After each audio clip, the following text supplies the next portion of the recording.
So I am born and I will die and I'll have to pay for my karmas is a thorn of avidya. And then Sri Krishna uses another thorn, that you are mukta, nitya, shuddha, buddha, always liberated truth, always conscious being, you are the absolute truth. And with this thorn of I am being born and I fear of death and what will happen to me is taken out. That's it. So there isn't any confusion. It is just that when as per the stature of the disciple's mind, so would be the statement of the teacher.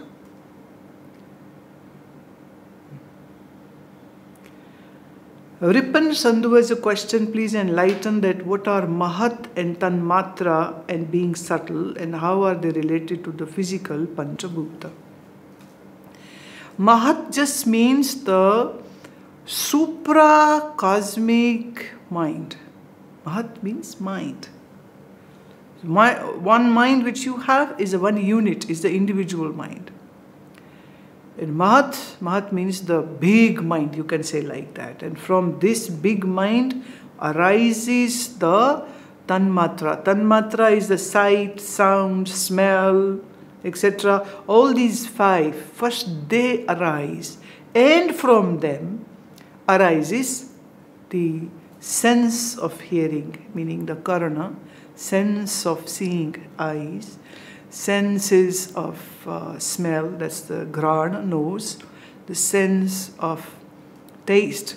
So there is the Panchatanmatra comes first and then comes the senses. That is the sequence. That is the sequence. Now you can see the nose, but can you see the sense of smell? How that power is working? The blind person has eyes. The physical structure is there, but can't see. And sometimes when somebody has a glaucoma or cataract, and a bad one, cataract, so they lose their ability to see. Or in old age, they lose the ability to hear. The ear is there, the drum is there inside. The three bones are there, but still there is no hearing. So that hearing, sense of hearing, Karana Indriya. Indriya means that which is inside, but that power will make your ears hear, eyes see, nose smell, ability to taste, ability to touch. You see, skin is there. You can feel heat and cold and soft and harsh, rough. But if somebody has a paralysis, then the skin is there, but yet that person cannot feel what's happening. What happened? This person has lost the ability, the sense of touch. So that which you cannot see or touch or is gross is called subtle. Hence your indriyas are very, very subtle. Now let me say like this. I give you one example. You can see the flower. You say that I can see a flower, but actually even the color of the flower is not directly seen by the eyes. It's like eyes like a camera.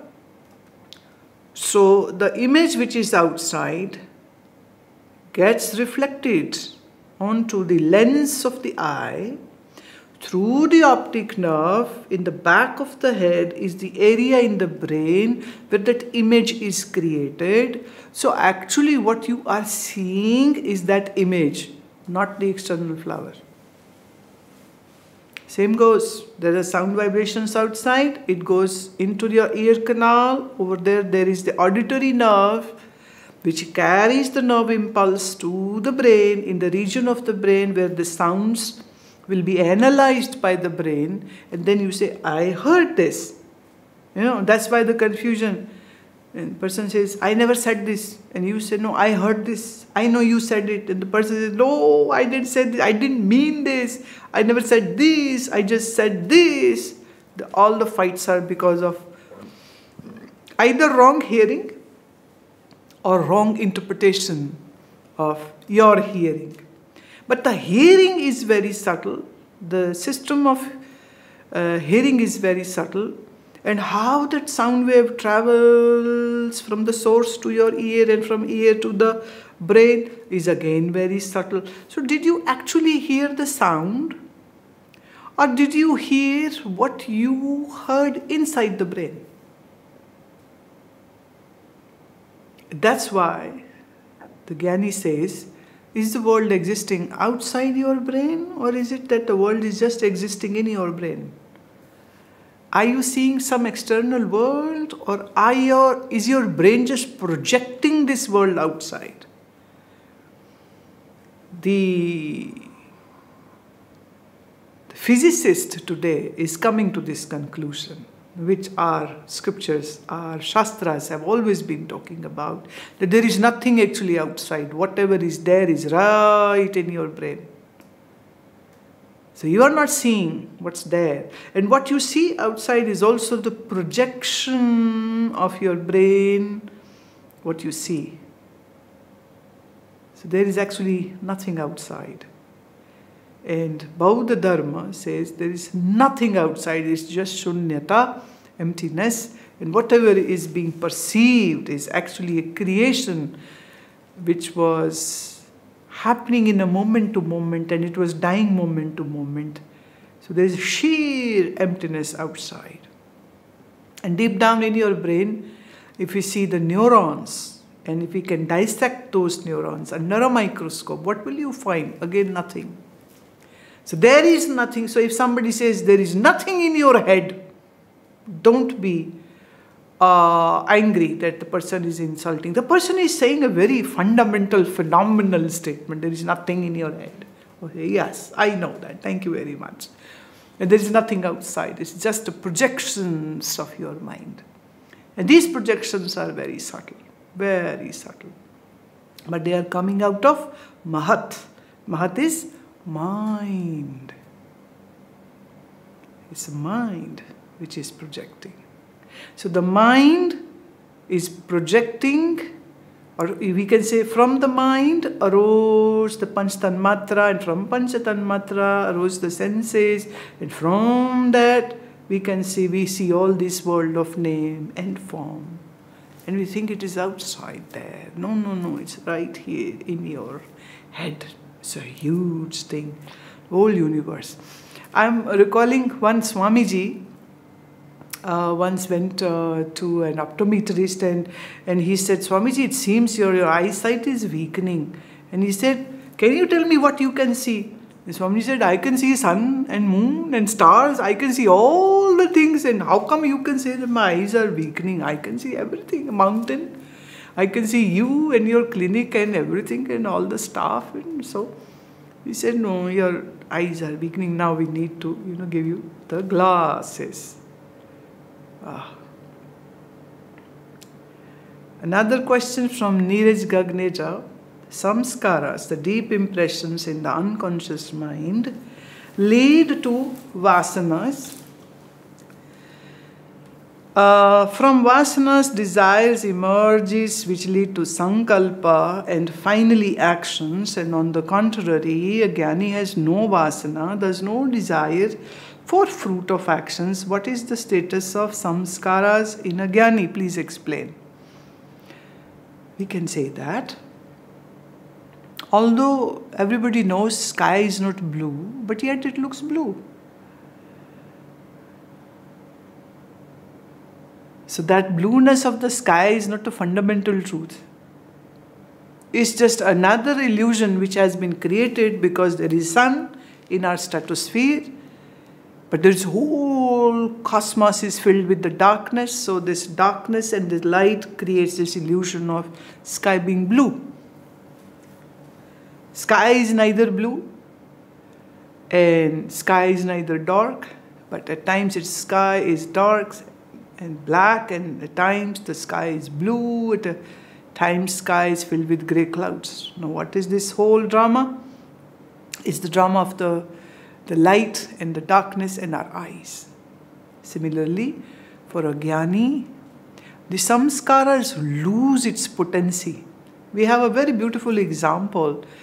A lot of Vedantic scriptures give this example that if you roast a black gram and then sow it in the soil, it will not germinate. If you sow a kala chana, the black gram, into the soil without roasting, it will germinate. So it is said for a jnani, the samskaras are like roasted now. They lose their potency. Potency to give the vasanas, and the vasanas into sankalpa, and sankalpa into drives to, oh, I need this, oh, I want this. It's all gone. Samskaras are there. Well, you can enjoy eating that roasted black gram, the chana, and have a good hemoglobin. You know, I always say this, eat a piece of jaggery in a small bowl of roasted black gram. That's my personal experience with hundreds of people. Their HB rises from 6, 7 to all the way to 12, 13, 14. Simple. You don't need any artificial, synthetic iron capsules to do that. The black gram, see, in the Vedanta comes in the Ayurveda science. So the black gram and the jaggery can work on increasing your hemoglobin levels. But if you sow this roasted one, it will not germinate. For a jnani, the samskaras are like roasted black gram. Loses its potency. But good to use. So jnani uses his good samskaras in living the life which is going on because of the prarabdha karmas are active until the death occurs to that physical body. But otherwise, it loses. I'll give another example. You know, the snake, a poisonous snake, were dangerous. But if you take out the poison out of the snake, you know, the satchel which holds the poison in the snake's body, if that is removed, then you must have seen, you know, the snake guy, he holds the snake as a garland in his neck and he's moving about in the market and you know, getting money out of it. So that snake which was poisonous has become a source of livelihood to this person. Sapera. Oh, wonderful. So the jnani uses the samskaras like that because the poor samskaras now have no more power to have any impact on jnani's life. And jnani has this pragya and the viveka buddhi to make a difference in between bad and good samskaras, and will use the good samskaras and will easily discard the bad samskaras. You know, the memory of good and bad doesn't just get deleted from the mind of the jnani, it's all there. But now will have no impact. You know, there are pebbles on the road these days in ashram, and there are gooseberry, the amala is also on the road. Now, for jnani, everything is equal. Doesn't mean that jnani will eat the pebbles. No, jnani will still pick up the amla to eat, and not the pebbles. So, jnani knows what's right, what's wrong, what's good, what's bad, what's shubha, ashubha, papa, punya. So, the jnani uses this knowledge and uses the samskaras very nicely to conduct his life or her life. So, there is no issue at all. Chandrakant Patel from Auckland, New Zealand has a question. This mind, body, buddhi is yours. You run these and I will do whatever your direction is. I will accept whatever fruits my action you give. Then Adhyaya 5, page 49, Paramatma does not inspire anybody to do any karma, and neither does he give any fruit of his karma. Please explain this contradiction. Now, the contradiction is not there, dear Chandrakant. It's just in your mind. And we'll make sure we blow it off. Ishvara, the Maya Vishishta Chaitanya, does not interfere into choices and decisions of the individual soul, the jiva. And that is what the freedom of a jiva is. But jiva, out of love, devotion and understanding, surrenders to Sri Krishna and says, now I will do whatever you will ask me to do.